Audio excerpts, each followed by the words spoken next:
When do I know I'm live? Right now. Now? Hello and welcome. I think I'm on. Welcome to Mom Versations with Alayna Elam from the island. We're switching it up this week for you happy pappy people. And we are flipping the chair, flipping the script. And today we are going to hear from the MOMVersations CEO, creator, the head honcho herself, Aretha Scruggs. So if you are ready, interested, definitely subscribe. I think you still have that subscribe button. Like the video, share the video, and let's have some fun. So let's bring her in now, Aretha Scruggs. Formerly of the Scruggs sisters, now doing her own thing. 40 and fine. Bring her on. Aretha Scruggs. Is this live? Yes. Hi, everybody. My sister is hilarious. Hi, Tasia, Chelsea, Jay, Renee, and Eric. Hello, happy pappy people. We are so happy that you are joining us. If you can, comment in the chat. Say hello. Say hello from wherever you are. Hello from Reno Valley. Aretha's in Burbank. Yeah, tell us where you're from. Put it in the chat. Hello. This is a all-inclusive, interactive conversation. So we're going to be talking with, that way, Aretha today. And I've got some questions prepared. But if you have some questions, go ahead and put them in the chat and I'll be checking them as we go. All right. So we're going to have a little fun today just to get to know Aretha Scruggs, my favorite person in the world, my twin. And we're going to start off with an icebreaker. All right. Oh. Hi, Alticia, our twin friend. And today, Deanna and Mommy. You can see all the people going, I can't see nobody. Oh, there it is. Hi, Tasia. Hi, Chelsea. Hi, Jay, Renee. Hi, Eric. Hi, Mom. Hi, Leticia. Hello, everybody. Welcome. Okay, so the icebreaker is, and this is for any singer out there. If you want to put your answer in the chat for those singers out there, even if not. Okay, so if you could duet with anyone, living or non-living, who would it be? Oh my goodness, that's a hard question. All the people you sung with, all the people we've opened for, all the people we see all the time. Who would it be? Oh my goodness, that's hard. I mean, Eric, the first person, I know Eric said Mariah. The first person that came to mind, though, our oldest sister already got the chance. First person that came to mind is my all-time favorite is Whitney Houston. Because why? She's Whitney Houston. And if you guys haven't seen the video, our oldest sister Tony did get that chance before she passed, like the year right before she passed. But who's living, I would love to duet with Yolanda Adams one day and just have a and have a soprano scream off. Yes. And then worship at the end. That would be the best. Yolanda Adams, hands down. That's an awesome answer. Yeah. So everybody gets a little idea of who Aretha, the singers that she loves. So clearly we know Whitney and Yolanda. So that gives you an idea of who she loves and who she kind of models herself after. Yeah. So one of the questions to start, where did MOMVersations come from, man? You thought of this whole thing. You've been going strong for what? Has it been a year? How long has it been? It'll be a year. Oh, we did the Sunday or the I think it was Tuesday after Mother's Day. So it'll be a year next month in May. We've been going strong for a year. So MOMVersations, since I became a mom in 2016, you know, I'm a single mom for those who don't know. And, you know, I was just trying to make it work. And so I just thought it would be an awesome thing to learn from all the great moms I know, but especially moms in the entertainment industry, because I couldn't see how those two worlds came together, because our world is so drop everything and head to this studio or head to this rehearsal. So I was very interested in seeing how, especially people in the arts, how do they keep both of those loves going? And so it was just an idea to have I didn't even know what it was originally, if it was just a conversation or I was going to do a book. But it was just like in the back of my mind sitting here probably since 2018. And, a lot of those ideas, people think I'm so creative, but really they're ideas. I call them God ideas, because I get ideas all the time. That's just who I am. I always have ideas, something fun, something, let's do it. But I don't always act on them. But those things that are just sitting there and they keep, if you ever watched the Apple stories on the Apple TV, Lin-Manuel talked about it. If it keeps tapping you on your shoulder, that means you're supposed to do it.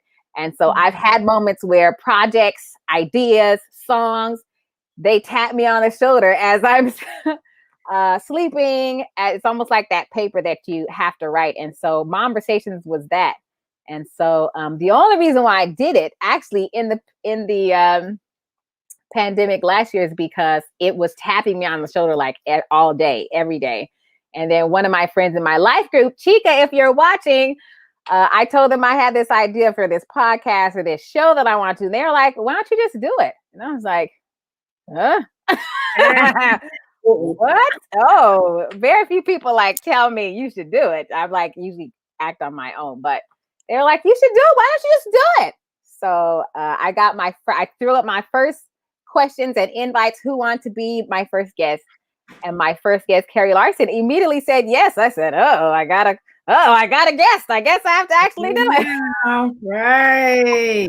And people kept saying yes. I did get some no's, but I was like, all right, well, let me keep going. You don't want to do it? Who else wants to do it? And people just kept saying yes. So I just kept going. So that's where MOMVersations came from. And we started, the first Wednesday after Mother's Day last year. Awesome. Well, you've had some awesome guests. I think every time I tune in, I was like, ooh, that's a nugget. Ooh, that's a nugget. Oh, I need to write that down. Yeah. What are some of your lessons learned? Some of the folks that just hit it on the nail for you and you just remember, they're like just memorable guests for you. Of course, my first guest, Carrie Larson, she just did some amazing, gems. But even being able to relive, one of the things that she talked about was getting validation from our, definitely as artists, but we can get it from anywhere, getting validation from our jobs or even our children, and how she used a real life experience of, validation, like coming to kick her in the behind. And it really, she just came down to one of her lessons that she got from that particular time in her life was that I can't get validation from anyone. I can't get validation from my work because those things come and go. I can't get validation from my kids. I have to get my validation from God. And we just had a really almost spiritual conversation that night. But she just dropped so many great nuggets there. And the other one was just listening. There are so many great stories, but definitely listening back to my second guest was Christine Swanson, the director from the Clark Sisters. Clark Sisters, yes. Clark Sisters movie. And she also just had amazing gems to really share. And she was also one who kind of thought her dreams were going to take off right after college. And she had all these dreams and she ended up, on her first film having a child. And she said she was talking about she had 10 years off. But she was saying even in that process, just learning how to close the door when the kids were young. And she wrote some of her, some of their main projects were during her mommying time. And she just set that side of time for her family for literally 10 years. But in that process, she was able to write. And then now she's in the process where, her kids are older and she's being able to do projects like the Clark Sisters and all the lessons that she learned. So even them walking me through their stories, it's like, wow, okay, so nobody's story is the same. That's what is so amazing. Somebody asked, my last guest was like, I thought it would just be a boring interview because you have the same questions. And I'm like, even if I ask exactly pinpoint the same 10 questions to every mom, each one has such a unique story, which I am always so fascinated to hear and why I'm always like sitting on the edge of my seat on every guest, because it's just like, wow, oh wow, you made that work. Wow, how did you do this? And kids, some people have one kid, some are single parents, some are married and have 4 kids. Like, how are you making this work? So listening to all of their nuggets is just so inspiring to me, and just seeing how they live. So it's amazing. I think that's talking with any mom, man, just hearing how we get by. Yes. Any mom, any dad, any parent, just hearing how you keep pushing. And I loved your little nuggets about, if you hear that, get that tapping. I bet that's a little nugget for everybody. You keep feeling that tapping. Yes. That nudge, move on it. There's so many people who have ideas. They're idea folks, but don't take that extra step of doing it. So that's awesome. That's a nugget for everybody. So if you can tell us, so your story I know is very different, even different than mine. We grew up in the same house. We were twins, shared the same womb, but we got different stories. So tell us, Aretha Marie Scruggs, tell us who you are. How did you arrive here? How did you even start in music and get to where you are? How did I get as my mom is on here and you see my twin sister, and I want to give some shout outs again. Hi, Eric and Mom. So we started in a family, I call it a family band because it gives people understanding, like the immediate thing that comes to mind is like Jackson 5 and all these family groups back in the 90s. Like we were the family band of Riverside, California, and of the IE. And so our training came from, our parents were always the ministers of music, or back then they didn't have titles. It was just the person over the choirs, the person over all the music. That was our parents. And so our training was our parents who, at Imani's age, 3, 4, 5 years old, we were the kids who, they plopped on the stage and gave a mic and was like, hey, sing. And we didn't like it after a while, but we kept going because, by the time we were in junior high, even in elementary school, like there were people taking pictures of us. I remember we were always somehow featured in the Moreno Valley Press Enterprise. We have pictures of us sitting outside with umbrellas or whatever. So we just we're on a stage our whole lives. That's all we knew. We did have times when we could go and play. So we went out and played like soccer and tag with the kids on our street before, that's unheard of now, but we did have those times. But a lot of time we were at church. We were, practicing, and our parents just, they instilled in us the hard work of really recognizing harmonies. And so that's where it all started. Our mom played the piano, dad played the bass. So, and I'm telling you, like, you don't know the story, but, but yeah, that's where our training ground was. So what was it? By 10, 12, we could pick up, I was soprano, Alayna was alto, Didi and Tony were tenor or the soloist. So as little kids, we could pick out parts easily. And we were that family who were driving around and, whatever would be playing, and we would be singing harmonies. That was also our practice time, just ride in the van, practicing, singing, heading somewhere. So that was our beginning training. So that was my start. And then we ended up, as I went to UCLA, I did not want, let me tell you, did not want to have not one thing to do with music. Not a thing. You can talk to see who's on here watching. We were pre-med. Me and this twin here, we were opening up our osteopathic medicine practice. Right. Pre-med, not a thing to do. We was done. Done. Let me tell you, went to UCLA to do math and science. I love and still do love math and science. But literally, my story's getting long, but but whatever. I went to study abroad as a pre-med, studied abroad, went to Barbados for 4 weeks, and felt like the call of God on my life, like nobody's business. And he was like, I want to use your voice. It was almost, I don't even remember if it was an audible voice or whatever, but I just remember leaving and feeling like he was like, I want to use your voice. And I went home. It completely transformed my life. Wow. And I changed my major. I left my twin. It was like, what am I doing? I'm leaving my community. I had only friends. If people know when you go into the whole math and science world, that's all you know. So, but I heard the call of God. He was like, I want to use your voice. And I was like, oh my God, I hate speaking. But I did. And I came back and totally like really plugged into the church that we're a part of, changed my major to cultural anthropology. So I ended up graduating with Bachelor of Science in Cultural Anthropology and a minor in African American Studies. And I'm telling you, it changed my life because I knew I was going to the world. I knew I was going to the world. God was calling me to the world and to use my voice. And it just happened. Our very first, this is a tip. Somebody, I think that was my last guest. We were just singing in church. Me and twin sister were worship leaders for 10 years at Maranatha Community Church. God rest our pastor. So one of my mentors, hi Marcelina, one of my mentors, Dr. Billy Ingram. Yeah. But we were worship leaders there with Marcelina for around 10 years, and we're just singing at church.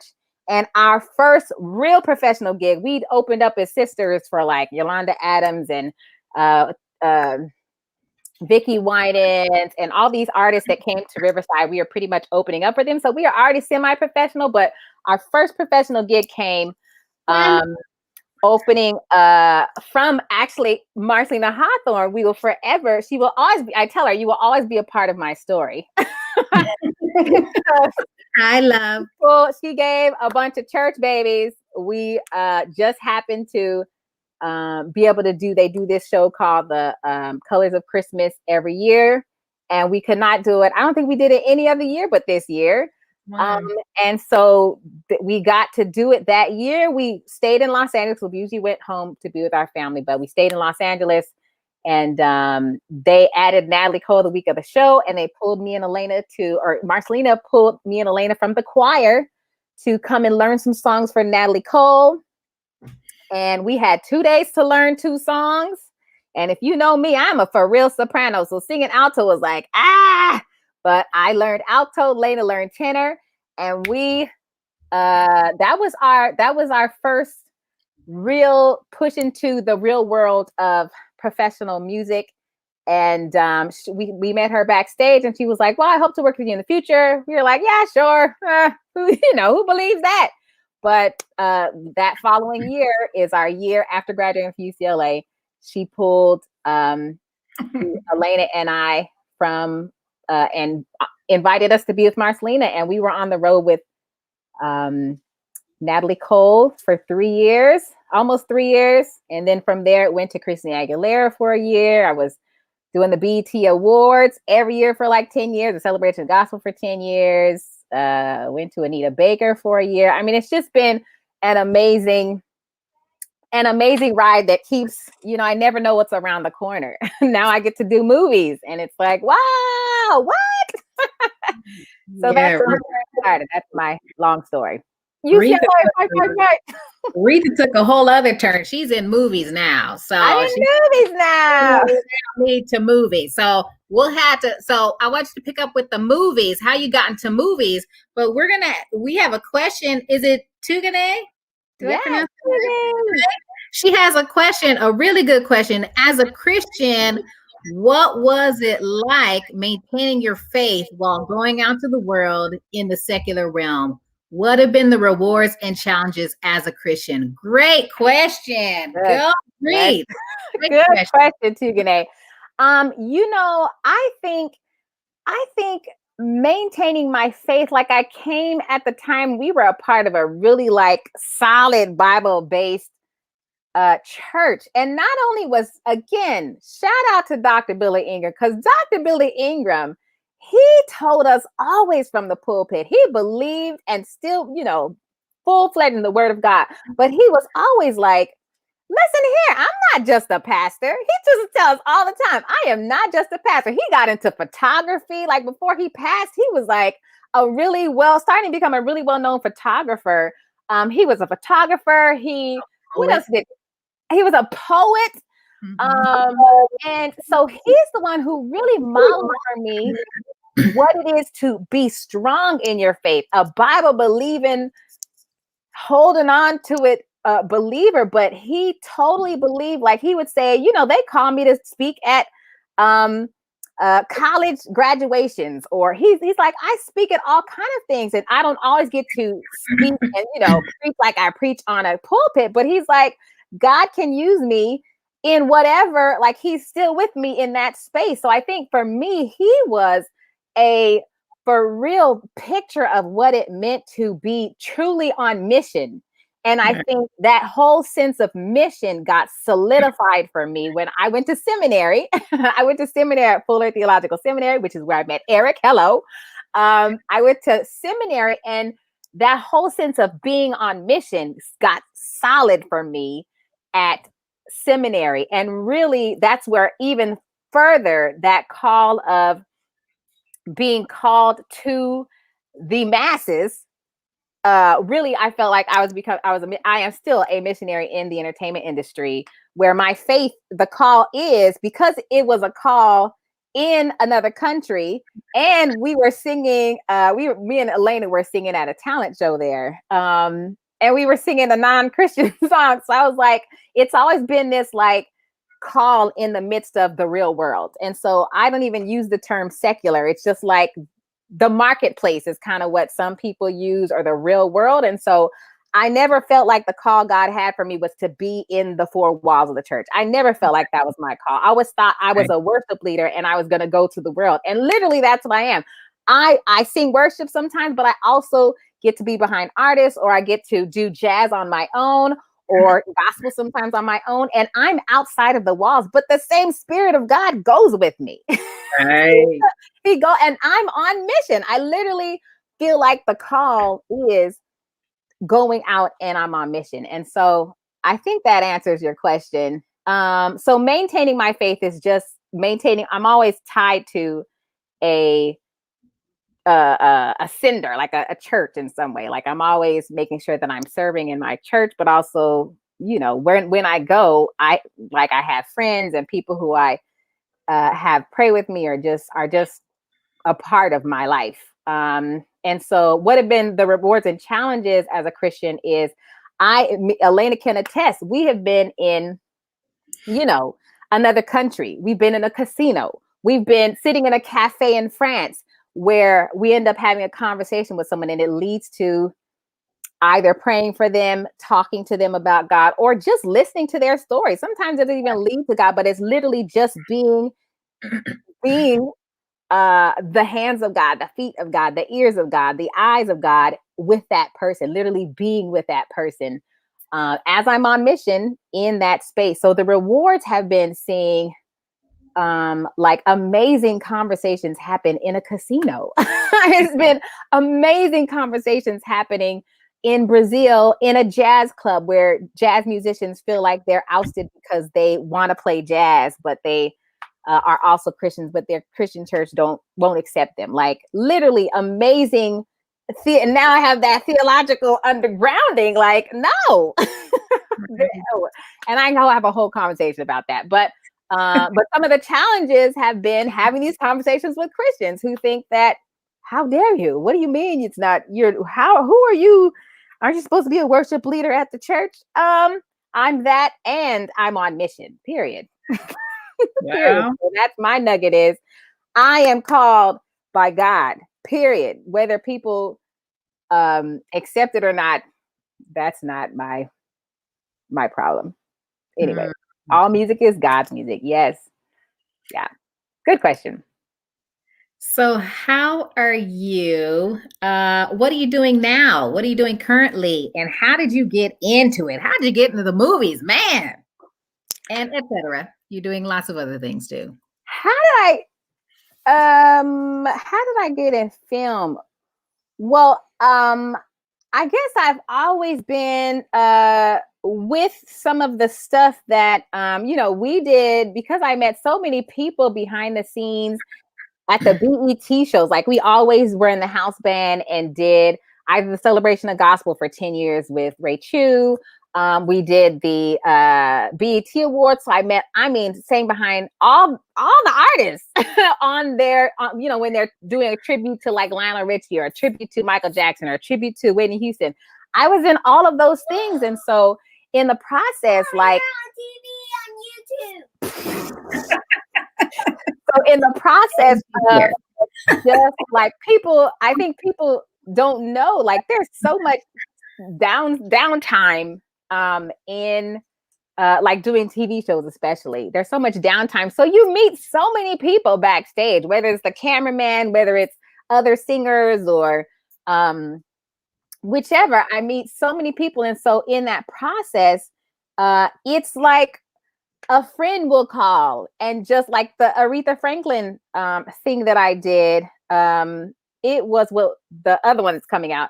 A friend from church called and said, "Hey, do you want to come do this studio session with me on Wednesday?" I was like, "Oh," it's always like as a single mom talking about balancing moms. As a single mom, my first thought is, okay, what time of the day is it? Do I have a babysitter for that time? Let's see who can I. That's always my first thought. But then it's like, okay, I teach at Azusa Pacific University. Okay, I need to move some students around. Let's reschedule this day. So I just said yes. And I never know what the project is. This is what's so crazy about it, is my yes is never with knowledge of what this is. It's always like, okay. And then I show up, and it could just be, standing in for someone at a church service. And it's like, that's still amazing. But then this one, I showed up, and we're working on the Aretha Franklin movie. Like, what? So now I'm at that point. But I think my first one came, my first movie, I don't even know what the first movie was. Trolls? Was it Trolls or was it something else? No, Trolls 2. Well, a lot of stuff also, because all 3 or 4 of us have been in this industry. Alayna, we were able to travel and be background singers with Natalie Cole, Anita Baker, and even a lot of the stuff, the Celebration of Gospel, and a lot of that stuff together. And so my other sister, for those who don't know, she is also well known, has been with Shaka Khan for years, and just did all the vocal arranging for the Aretha Franklin Genius National Geographic series on National Geographic. So my other sister, like, between her, myself, and Alayna, like, we also get things where she's called on something and they want a soprano, so she hires me. So some of the movies have been because my sister called. But one of the amazing things, the year before 2019, one of my friends put me, again, friends, just pays to be nice to people and just have real good relationships. But one of my friends was just like, "Hey, you need to send your information to this guy and send him a demo of you singing." So I sent it to him, and it was like 3 years ago. Like, I heard, "Thank you." He wrote back, "Thanks for sending it." And I didn't hear from him for 3 years. And at the top of 2019, me and Tony were doing something she got called for a TV show that was coming out.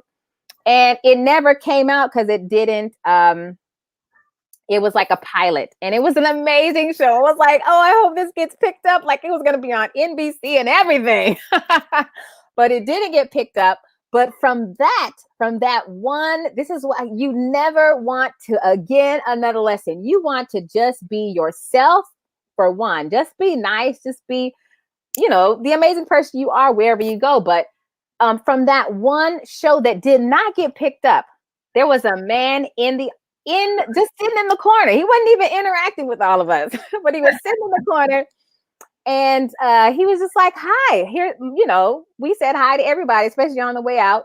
Hi, my name is, hey, gave hugs, said bye-bye. I didn't know this was a guy that I emailed 3 years ago. 3 years ago. This is the dude. First time meeting in person. Let me tell you, everything from there, all of 2019, everything he did with film, he put me and Tony on. Everything. So just 2019 alone, I probably did 10 projects, TV and film. Wow. And so you just never, again, this is why I tell my students, it's like you're planting seeds. You never know what is actually going to come to, what's going to grow. Yeah. You never know what relationship will help. I mean, you didn't even have to know the person that well, but they remember you and your professionalism, or that you were just fun to work with, or that you were on time, or whatever. And they're like, oh, who do I think about? Aretha, she sings soprano, get her over here. And same thing can happen if you are late all the time, or you're not fun to be with, or you're, the negative thing. And they're like, never call that person again. So, you just never know what happens. And so I've been able to do Just Mercy, Harriet Tubman, Trolls 2, amazing projects. We were on the, TV show. I can't remember it.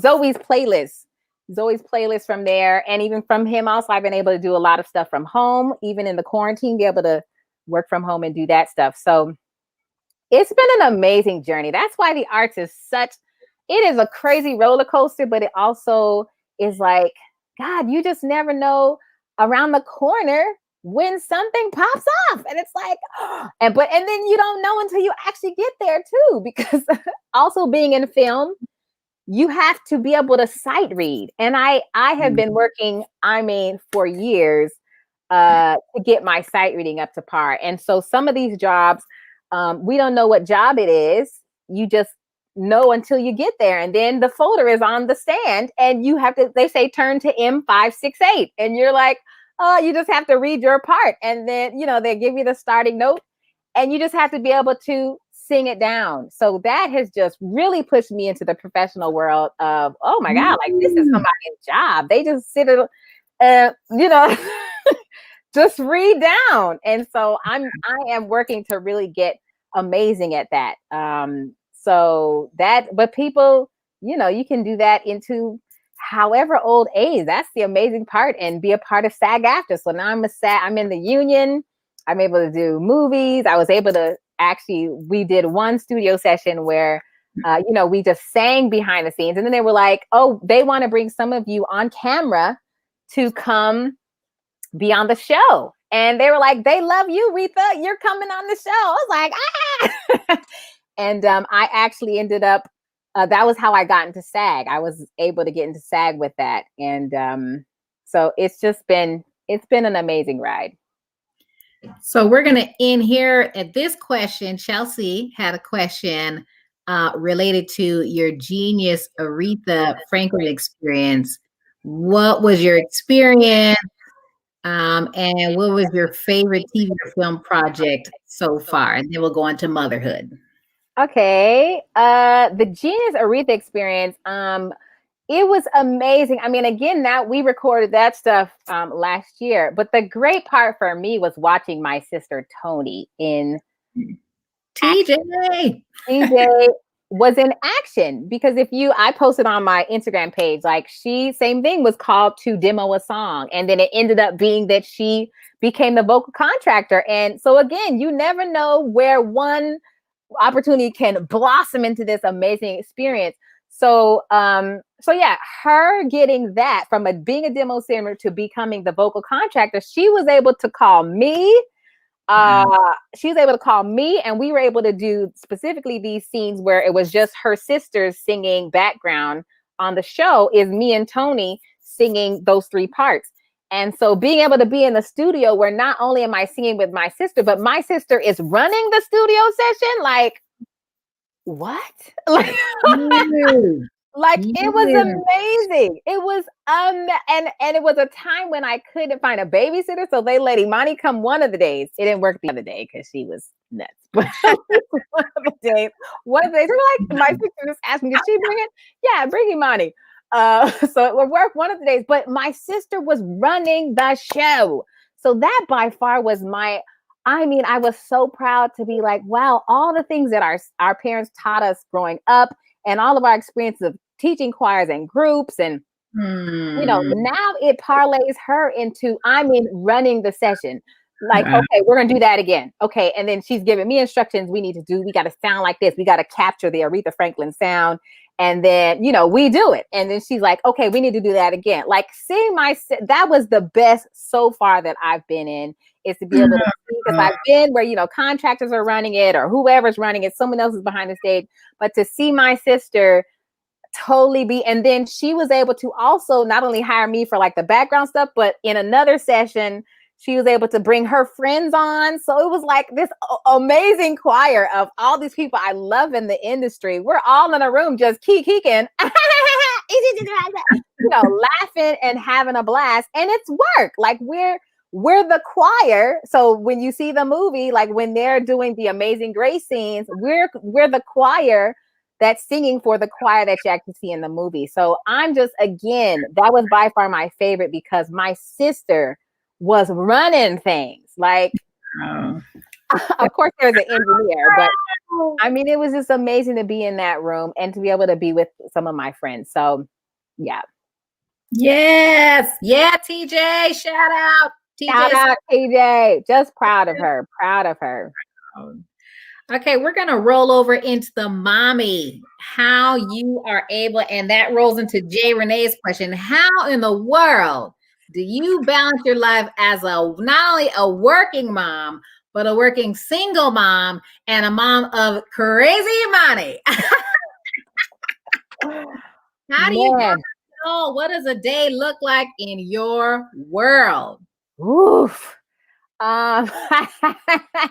It's been some crazy stuff. Let me tell you here, friends, because especially coming into the film world, like I've been called and they go, hey, can you come down at 5 o'clock today? And it's like 1 o'clock. And I'm like, so I've had those moments where I literally have to drop everything. And then there's no stop time. That's the other thing, which makes it so hard. Like a 9-to-5 job, it's at 5, I'm done, I'm going home, or 7 o'clock, I'm done, I'm going home. But this one, you don't know when you sign up for a studio session if they're going to end on the time you say. So, self. No self. So it's been a lot of, I've had to, most everything I stay at, some of the stuff that that I know my friends are running, I'm like, okay, the babysitter's gonna kill me, I have to go. But then I have had an amazing, like, since Imani got here, I tell you, my sister Alayna here has always said, what God provides specifically when you get married, but even more so when you have children. And I have seen what exactly she said. I have never lived so abundantly as an adult since I had my daughter. But again, that's one of the things, I know this ain't a Jesus chat, but hey, he's just all up in my story because the way she got here, it was just not planned. And I can go into all that story, but I won't. But I just know when I found out I was pregnant, I just felt in my spirit like the Lord was like, trust me. Trust me. And I was like, oh, I don't know. He was like, trust me. And I have. I'm not always like, okay, sometimes with tears in my eyes. And literally, it's crazy because I found I was pregnant and I felt this call, like, trust me. And like 5 days later, this company that I work for called me and said, hey, do you want to go to France? You want to go France for a week? I was like, what? So I still felt like the call, like I thought I was called to not only the entertainment industry, but to the nations. And it was like, he was confirming, your call hasn't ended. I'm still, you are still my child and I'm still calling you. And so he was like, trust me. And 5 days later, I was in France. I was in France singing pregnant. So I was like 3 weeks, probably 14 or 15 weeks pregnant, but whatever. But that's been my ride. My ride this whole round is like, I moved, found a place to live. 9 months old, Imani was in a daycare. I found somebody helped me find a family daycare. And so there was this loving sort of grandma who just took her in her wings, and she was there for 2 years. And so I could call on her. I knew specific hours. I could drop her off at 7 and I could pick her up at 6 or 7. So at least I had those windows. I knew she was with somebody I trusted. And so it's been like that. And then she moved to preschool. And so between those hours, I knew she's there until 6. Okay. So after 6, I just need to, if somebody called me and it was going after, after the hours. And then if people don't know, if you live in Pasadena, let me tell you, my friends, they just know me now. Kids Club in Pasadena, they are open until 10 o'clock on weeknights, and they open from 8 to midnight, Friday, Saturday, and Sunday. So on my weekend gigs, I knew somebody could watch her until midnight, and I could drop her off as early as 8 a.m. And they had breakfast, lunch, and dinner, and it was like it's like what am I thinking of? It's like an amusement park. Imani loves, so I try to find places. So if I have to drop her off, it's also a place she loves. So it's not like I'm running and going, take my kid, I gotta run. But I keep in mind, like my mom, my sister Elena's house, she loves going to grandma and Auntie Lena's house, but she also loves going to kids club. She loves going with Miss Sarah. Miss Sarah, since she was a baby, Miss Sarah would come with me to my gigs when I was singing jazz with J. Mike and Friends, and she would come and sit in the audience with me with Imani, who's like 4 months old. Shout out Sarah. Shout out to Sarah. Shout out to my friend Liz and Stephanie, who at the same time, they know I got to go do my show, and they'll be like, okay, yeah, come drop her off. And it has been a village. That's how I've done it. It's been a village and a lot of, I have a calendar on my phone, and I also have a paper calendar because it helps me to see exactly, okay, I got to be at APU from 10 to 3. Okay, I got to be at the session at 5. So that means I got to leave. Can't talk to nobody. So people know, don't ever think that a single mom is being rude. Nah, it's because I got a schedule and I can't leave it. I got a schedule. And at 3 o'clock, I know I got to go pick up Imani, drop her off at Kids Club. I got exactly 30 minutes, and I got 30 minutes to get to the studio session to be on time. So it's time management. It goes back to those, time management, having a village, having those institutions such as Kids Club that you trust with your child. Yeah. You don't want to put your greatest treasure in the hands of anyone you don't trust. Right. Trust with your greatest treasure. And then it's time management, and it's finding, like I also knew early that I could not make it unless I worked out. I have to work out. I don't have energy. If I even know now, when I start slacking off of working out, I'm not sleeping. I have insomnia. I'm not eating well. My digestion's all off, and I am angry. I'm stressed all the time. So I learned early as a baby, when Imani was a baby, 24-hour Fitness accepted your child at 6 months old, and they would take her for 2 hours. So I knew I could go take 1 or 2 exercise classes, and she's over there with friends, and I could go exercise. And so I was exercising pregnant because I knew there's no way I can make it without keeping my body with energy. And so I still keep to that. Like even I took last week off, I was like, oh, I got to do something today. And I get back up on the horse because I can't handle it. I become stressed, especially with all this Zooming. So that's a long answer for that. It's a lot of juggling, but my calendar is my friend, and my friends are, they for real, my friends. They help me in those pinches. Uh-oh, I can't hear your question. Oh, there we go. So rolling with that, what is your why? What is your purpose? Has it changed?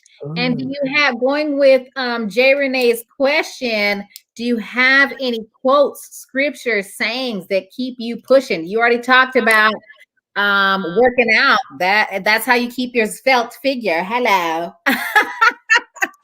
How you doing? But what is your purpose? What is your why? And do you have anything that scriptures, sayings, anything that keeps you going? Great. My why, well, before I became a mom, my why, I was a servant. I felt like, and I still feel like, growing up in church where we watched our parents, literally parents, grandparents, we come from generations of people who serve in the church.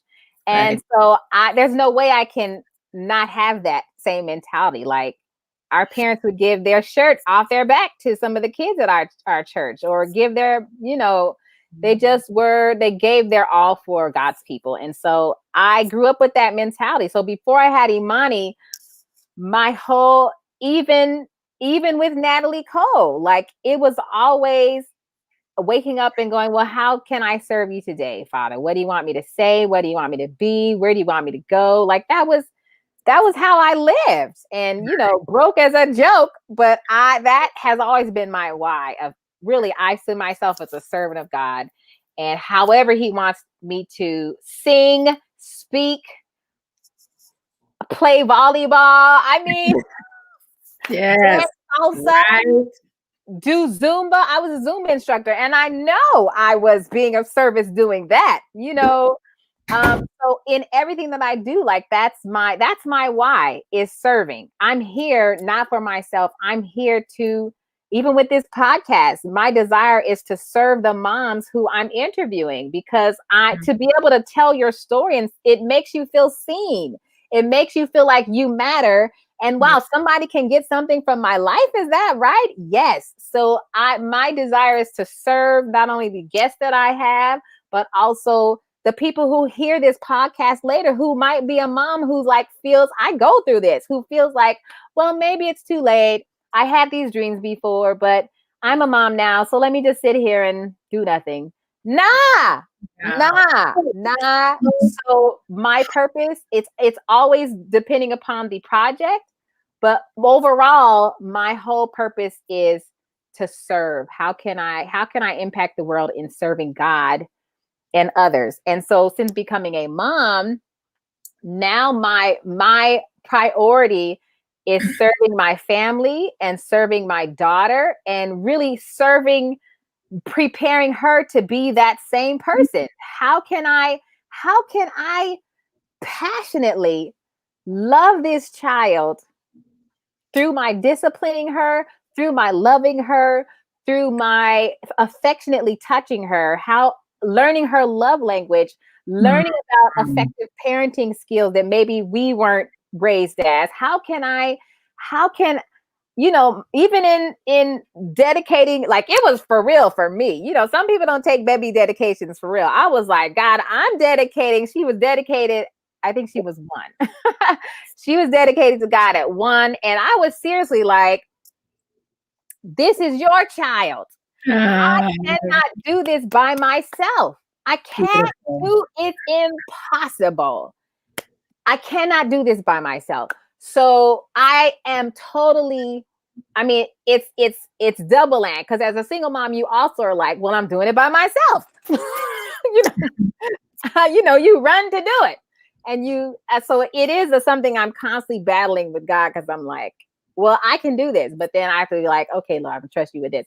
But specifically with her, because I know I'm in the place where I'm at a deficit, where I'm like, okay, who is this child? She's not a blank slate. Becoming a mom, I realized this thing that they've been telling us, kids are not a blank slate. They have a purpose. They have a full personality. I'm looking at a 5-year-old. She was the same kid at 1 month old who could only blink her eyes at me. But she was, or before she could even jump, before she could walk, she was jumping on my lap with all this energy. And I was like, who is this kid? She's the same kid. She's the same kid. And so, I mean, that really opened my eyes to God, this person is already somebody. Who is this person? So I'm constantly asking her, constantly asking God, who is she? What does she need to be in? She's in horses right now. She's doing gymnastics. I pray about those things. I'm not just throwing her in this stuff just because all the other kids are at it. Who cares? Right. I'm always like, God, okay, what do I do with this energy? She got so much energy. I can't handle it.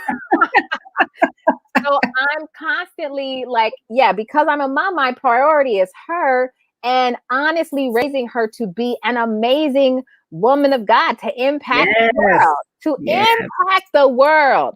We're going to the nations, and she's going with me. And somehow I believe that her purpose is tied to that's the other thing too. My why is because her purpose is tied to me exercising my purpose. I can't just sit down and just be, well, I can't give up. I can't give up now. I might have given up on me before, but now her purpose is tied to me actually moving on mine.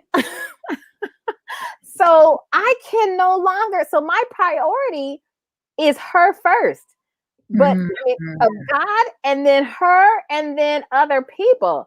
But now that I'm a mom, like, I'm more serious about God. I gotta work out. I gotta eat right, because by the time she's graduated from high school, I'm gonna be like almost 60.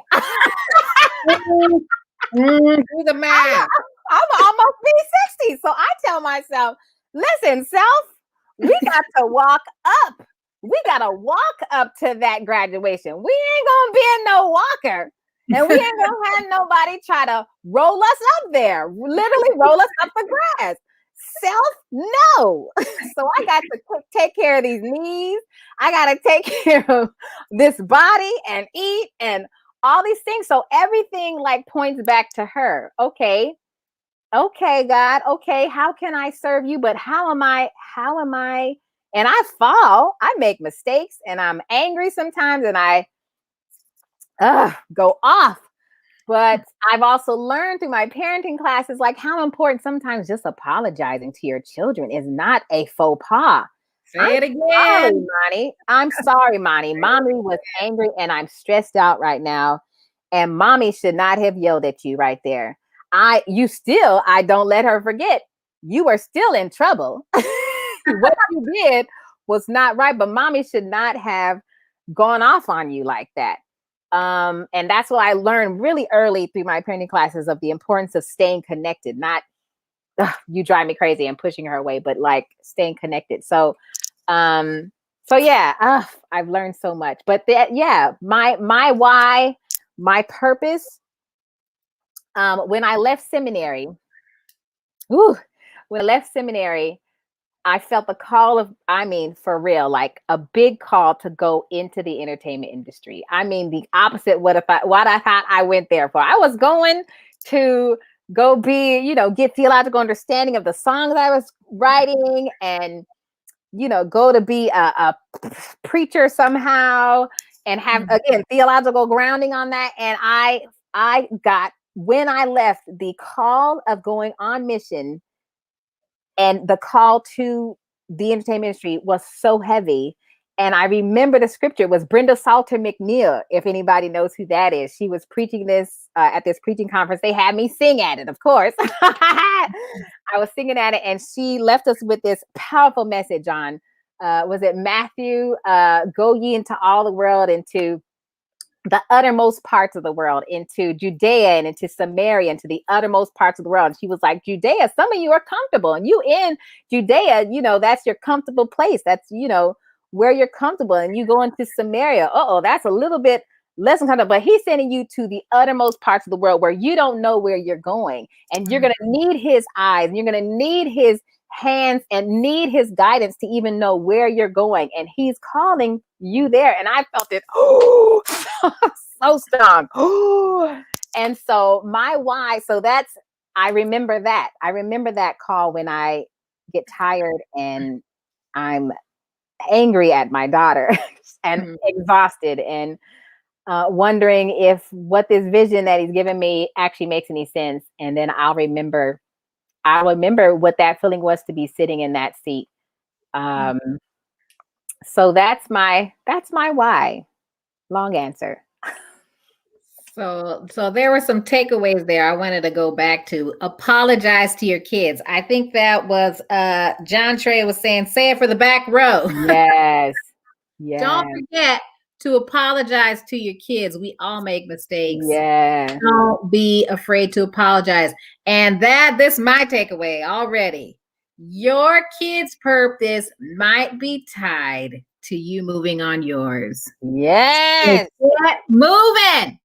What if you don't move? You could be holding up your kids. Oof. Move and walk on your purpose for your kids. That thing that's tapping you, that won't leave you alone, that ain't for nothing.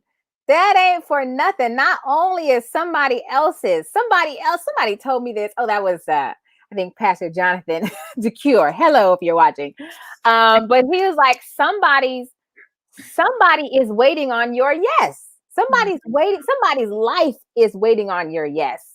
Yes. What if also your children's life is waiting on your yes? Your ability to, whatever that is. I mean, whether it's to go to seminary and be a pastor, whether it's to move from that job, whether it's to move to Costa Rica and you keep feeling like, why do I know Spanish? That was me for a long time. Why do I love Brazilian culture? Why do I love Portuguese? And being in seminary forced me to have to go to another country to learn. Ethnomusicology was my emphasis at Fuller. And I had to go to another country to be a part of another culture's music and learn language and live with a family. And for 6 years, I tried to go to Brazil because I did capoeira. We did capoeira for a long time. If you don't know what that is, it's a Brazilian martial art. And for 6 years, I tried to go to Brazil just to go. And then I finally got to go. And the trip came together in a week. I was staying with the Almeidas. Bom dia, minha familia. I stayed with the Almeidas in Brazil. And that was 2009. I go back at least once a year. Most times I stay for a month. And I know Portuguese. Like I'm taking a conversation class. Like, who knows why you have these interests?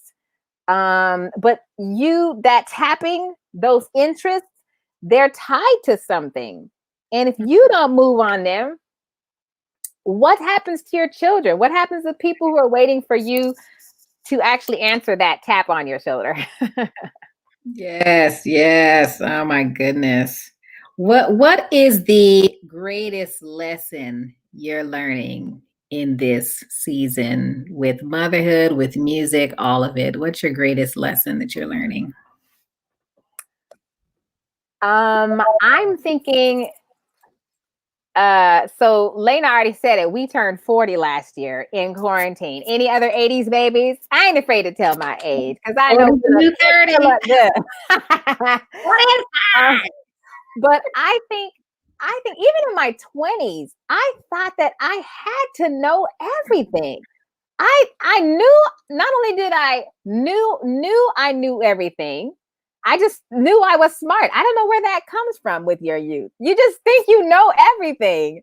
And then people expect you to know everything. So then they hold you at a high standard too. So I was just so, people might have thought I was self-righteous, but it was, I think from the years of being on a stage, when you spend so many years on a stage as a child actor or a child star, whatever, you either you become hyper focused on image and everything has to be perfect, or you can go the opposite direction. You're like, F all this, I'm gonna be a rebel.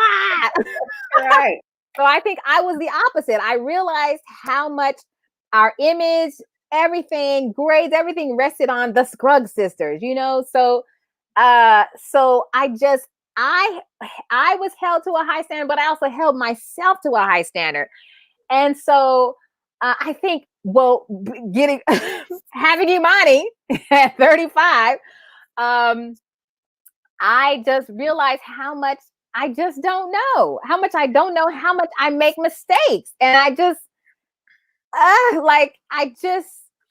I just do, whatever. Things happen, life happens. And so I think now that in this season of life, but also getting into my first year of 40, like I realize I'm still almost a child in some things, like having to, even with having to set up a home studio, like I had to do that in the quarantine. Like I'm this professional and do all these things in studios, but now I'm having to do this from home, and I'm like still trying to hold myself to this high standard. But I'm like, I'm freaking playing engineer, I'm playing singer, I'm playing mixer, I'm playing all these roles that I've never had to play before in my life.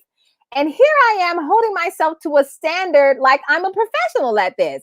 No, I'm not. And I've seen with parenting, like I have just had to deal. Sometimes I just have to walk out the house. I was going on walks in the morning. Like I said, I've had to, I found a online CRF, thank you, online workout where I could work out at home, where I just, before I had schedules and Imani would be here, and there were stuff was in place, so it just made it so seamless where I could just be like, I'm going to work, okay, I'm picking Imani up at 6, great, we're going to Bible study, great, we're going over here, okay, now we can just go have fun. But there's none of that now, so I'm just in a room, and literally she got sick the whole month of December, so we were stuck in one room together for a month. And so I had to learn, like, this is all new. No one has had to parent indoors a 4-year-old before. I mean, maybe during the Great Depression, but that was our grandparents. Right. Nobody knows what this is to have to be a single parent, a teacher. I'm teaching online on Zoom almost all waking hours. I'm recording commercials and film stuff from home on this at-home studio I built. Like all these things are completely brand new that I've never had to do in my life. So the main lesson I'm learning, and I'm going to take into my 40s, 50s, 60s, is I'm new at this. I'm a lifelong learner. Give yourself some grace. I'm just learning this. I mean, I'm like a child. I can just, I'm a child at some of this stuff. And I'm trying to play with it and trying to get the best, trying to send this off to you so you can mix it, send it off to the engineer, the person with the project. Here's my recording I did on my studio. Hope it works. Right. Or like, I'm doing parenting classes on Zoom, all these classes. And I'm like, I'm trying to make it. No one, let me make it clear for anyone out there. No one signs up to be a single parent. No one. Well, maybe some people. Some people do, actually. Some people do. Some people adopt, and that's okay. Some people sign up and they want to adopt kids, or they get children. Okay. But the rest of us, no one signed up for this. This was not how my life was supposed to work out. But you know what? I'm with me and God, we're going to make an adventurous life. So this little girl goes, wow, she doesn't know there was any lack. So she don't know that she was even lacking anything. That is my goal. My daughter does not want for anything right now. And that is what I work for. And what I trust God for, like nothing, no one else. I trust him for everything. So again, I sometimes go into tangents, but the lesson I'm learning is that I am a lifelong learner, and some things I'm not going to get. Some things I'm just not going to get for 2 years. Oh, did it freeze? Sometimes I'm not going to get I'm not going to get it for 2 years, but then it might click somewhere in here. Some things that I pick up really quick, but other things I just need to give myself grace over. Mothers, you have to give yourself grace right now, because no one, our parents can't even, my mother can't fully give me advice here because she's never had to raise a child indoors in a pandemic, wearing a mask. No one knows what this life is like. So so that's my greatest lesson is, Retha, give yourself grace. The grace you always give your students, the grace you give Imani when she makes a mistake, the grace you give, my college students can tell me anything. And I just be like, oh, baby, come and talk to me, and I'm a listening ear. How come I can't do that for myself? Like we don't do that for ourselves, mothers. Right. Have as much grace as you would for anyone else who's trying to make this thing work as you would yourself. So that's what I'm trying to learn. It don't always work. Sometimes I'm like, damn it, what is that? You're supposed to know this. No, I'm not supposed to know this because I'm new at this. No, right. I don't care if I'm 40 years old. I'm still new at a whole lot of things. I'm still learning. Yes, self-compassion, Trish. Yes, Trish. Dude, get out. So speaking of self, you're such a strong woman, such a great mom. I call her the resource mommy. Boy, she's got resources I don't even know about. I got 4 kids. She got all the resources. So how do you, such a strong woman, godly woman, how do you maintain your sense of self? How do you maintain your strength? What does self-care look like for you? Oof. I mean, moms know. I don't know if this happened for all moms or just single moms, but I feel like before I had Imani, I knew me. I knew I was strong sense of self. Like, hey, this is what we do. We might be broke doing it, but whatever, this is what we do. But having Imani, once you push that mug out, once you push her out, then you recognize how fragile this little person is. Fragile. You're like, oh my God, I don't want to break her. But you don't have any time because immediately they want to get on and suckle. It's not even any time. But I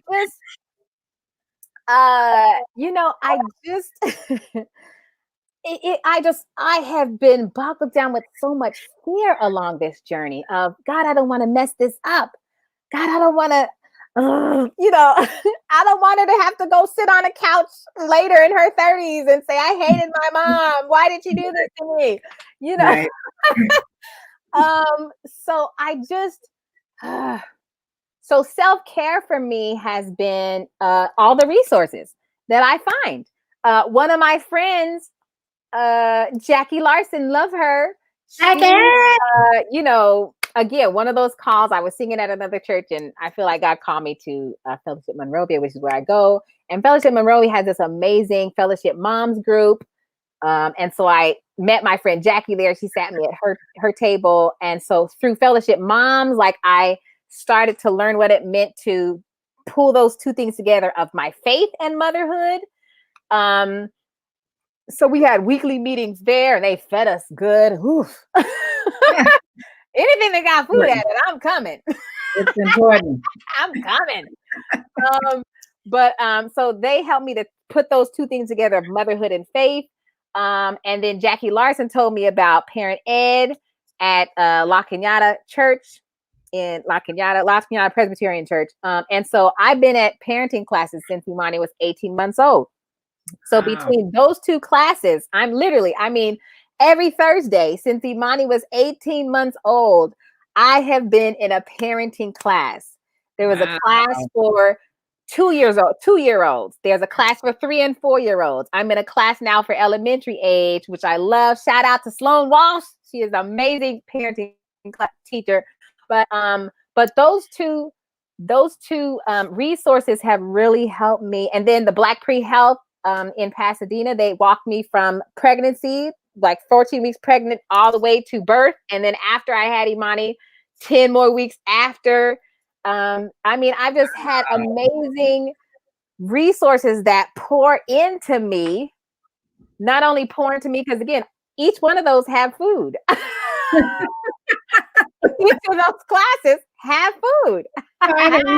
With food. Come on. They had food. So I knew I was getting breakfast and lunch there.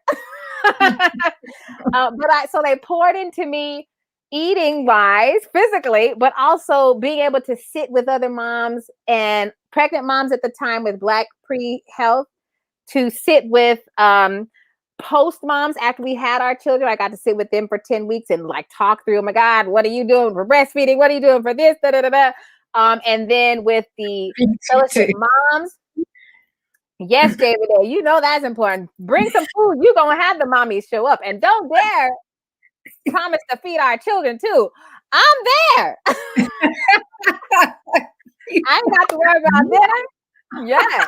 So those places, and then parenting ed, they have poured into me, just challenging me to think differently. Again, either some things I want to keep about how I was raised or some things I want to change about how I was raised. I'm constantly being challenged to think differently and to think intentionally. Really, the word is intentional. Right. My word is intentional. My whole life has been about living with intention. That don't mean I don't make mistakes and I don't fall off the wagon, but I get back up. The Lord helps me to get back up, and it's all like living with intention. So these resources have helped me to live intentionally to raise Imani, live intentionally to take care of myself. They even talk about mindfulness and right. you know, encourage me to work out and have moments of, even if I just set a timer for 1 minute and just close my eyes, like that's a way to reboot. So now I can go teach my next student. Like, so that's one of the things I do. Working out, closing my eyes, sometimes just setting an alarm for 5 minutes. If I only got 5 minutes between students, and sitting right here in this chair and like letting my whole body relax. That's how I take care of myself. I wouldn't say I'm always great at it, but and then I have 2 of the best jobs in the world. I get to teach, but I also get to travel the world singing and be in these amazing projects. So I just got the chance to take a vacation, like for the first time in my life, where it's just me vacationing this year, because everything else, like I get to go with Chaka for 2 weeks and take the place of somebody, and Imani's with grandma, and I get to go to London for 2 weeks and sing and travel. So that's like been my self-care. Is my job sort of has my self-care built in, because I love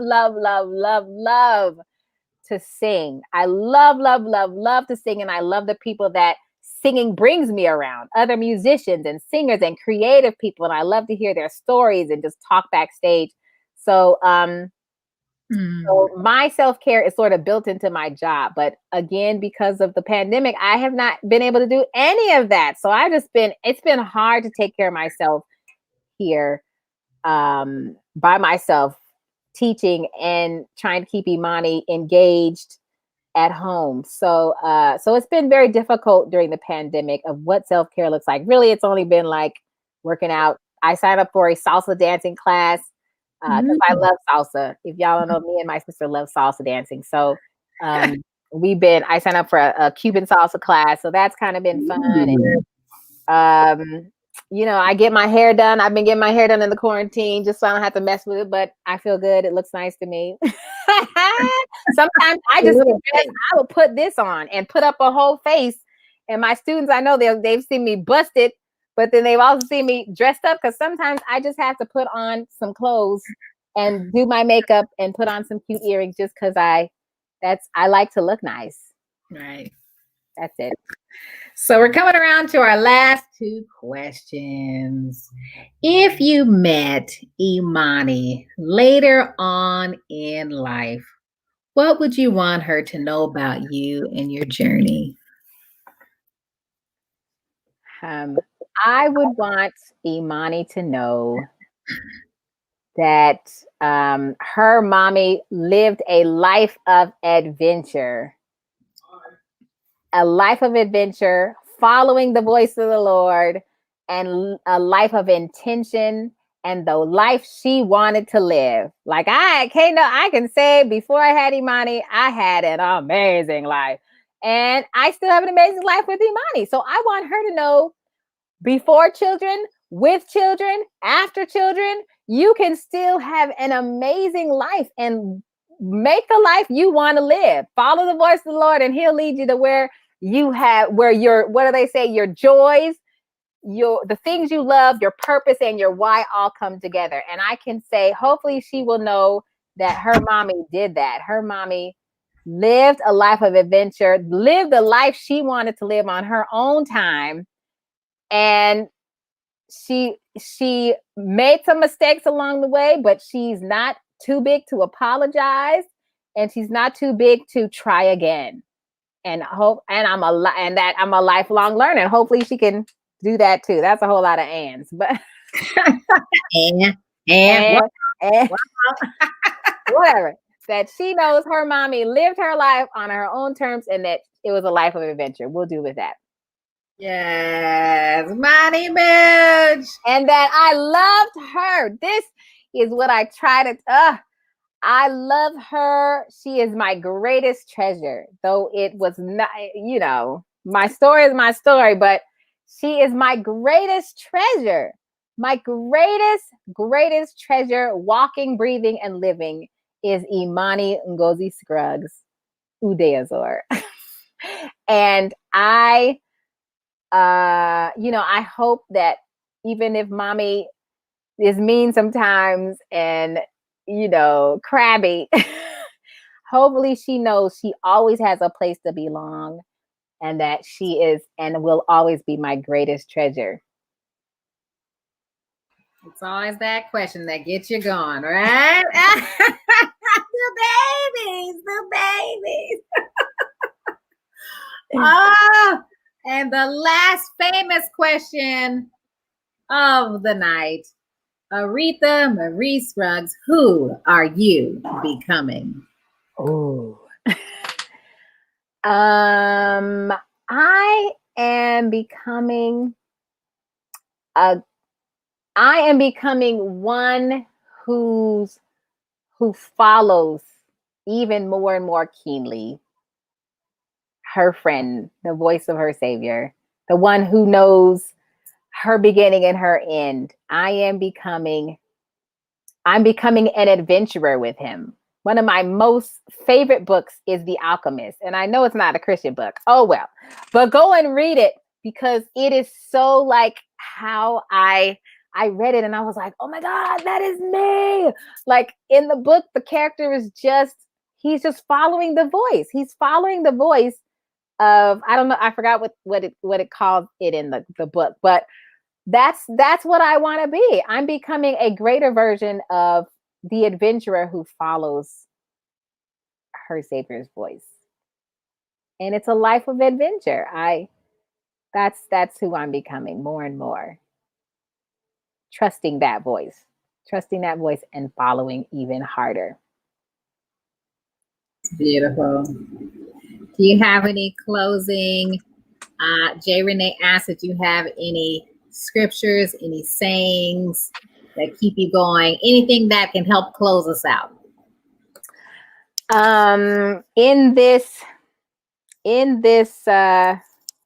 let me see if I can find it. In this time where I'm stressed out and it's overwhelming and it's too much, I'm being reminded of this passage that I found a long time ago. Let me see if I'm right. I think it's Isaiah 30. Yep, exactly. Isaiah 30:15 says,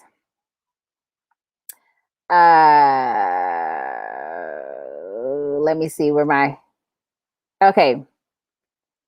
It says in Isaiah 30:15, it says, in quiet and rest, you will be saved. In quietness and trust will be your strength and your confidence.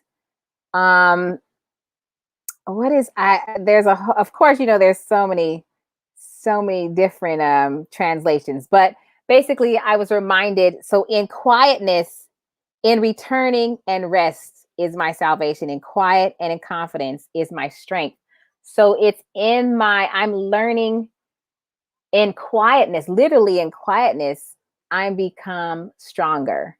In returning to him, in resting in him, I find my confidence. And so in all the places where, in this industry where we can get drawn away with, oh, this amazing opportunity that I have, and why didn't I get called for that gig? Or in all these ways that I can be pulled, even in dating, to, want this amazing husband, or why isn't this person interested in me, or what happened there, whatever. So many things can pull at my self-esteem and my confidence. And I remember that scripture, that in quietness, in returning, is my confidence and is my strength. And so sometimes I'm learning in this season of the importance of me. I'm a for real extrovert. And before Imani, I was like a crazy extrovert, but now she has taken my energy. I was a for real extrovert. Let's go! Motivated totally by fun. If anybody knows, I'm a 7 on the Enneagram. So my total motivation is fun all the time. Fun, fun, fun, fun. That's actually, I read the number 7. I was like, that is so me. Yes. Fun, fun, fun, fun. So, but since having Imani, I have not, I recognize the importance of, I'm an extrovert, introvert. Introversion is my necessary need to become the extrovert that I have to be. Or that I'm just, my personality is. And so it's in reclaiming the need for quietness that I'm able to find strength and confidence. And so to be the mom that I need to be the artist that I need to be the worship leader, or the whatever I'm called to do, or the teacher that I need to be. And so, so that would be my scripture, Isaiah 30:15. In returning and rest is my strength and my confidence. So I try to remember that. Well, thank you so much for your time, Aretha. Everybody got to know just a little bit more. I learned. Well, I learned a little bit more, a whole lot about my twin sister as an adult. Thank you so much for this opportunity. Thank you guys for joining us. Hopefully y'all learned, got some little nuggets out of it. So many of our friends and family here still holding on. Trish, Jay, Renee, John. Yes. Give it up for my host for the night, Alayna Elam. She doesn't sure how she would do, but she was amazing to keep the questions going. Yeah.